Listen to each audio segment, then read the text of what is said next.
Hello everyone, welcome to darkness.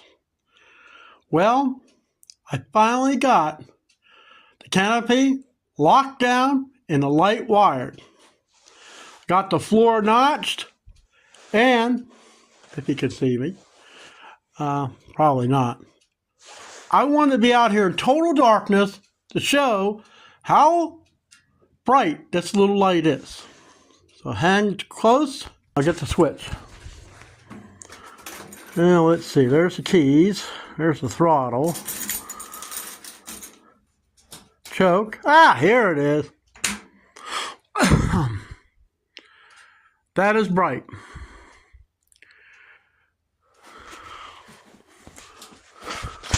It might not seem like it's that bright, but I tell you what, my canopy, I am just so happy that we got this thing done. So let me turn off the light and I'll show you what everything looks like.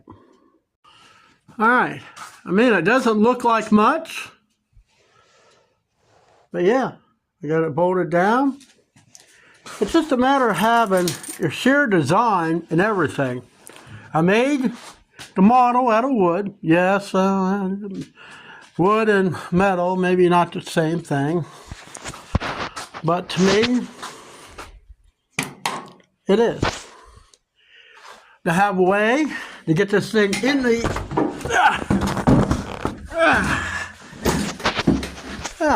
the barn, have protection.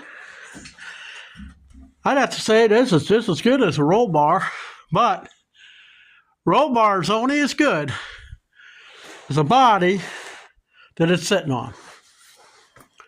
But yeah, I'm ecstatically happy. Now, whether I put a rubber mat down here, I don't know. I kind of like it the way it is. Hey, let's save the 40 bucks. But tell me what you think. I mean, when you look at a little light, it's like, man, how much light is this going to...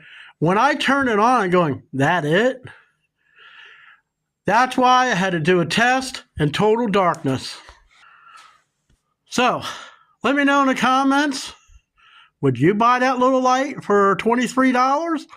Or would you go and buy one that takes up more space? And I have more view through the opening here rather than have this great big light in my face. Now, I still got to get the top, the aluminum diamond plate. If they haven't, I'm just going to spend $100 and some, go on the pairs, get it. I think I have the rivets, but I will buy new rivets. I got a new tool, one I dreamt of having majority of my fabricating life. And I will discuss that in that video. Hey, thanks for coming by and have a good night.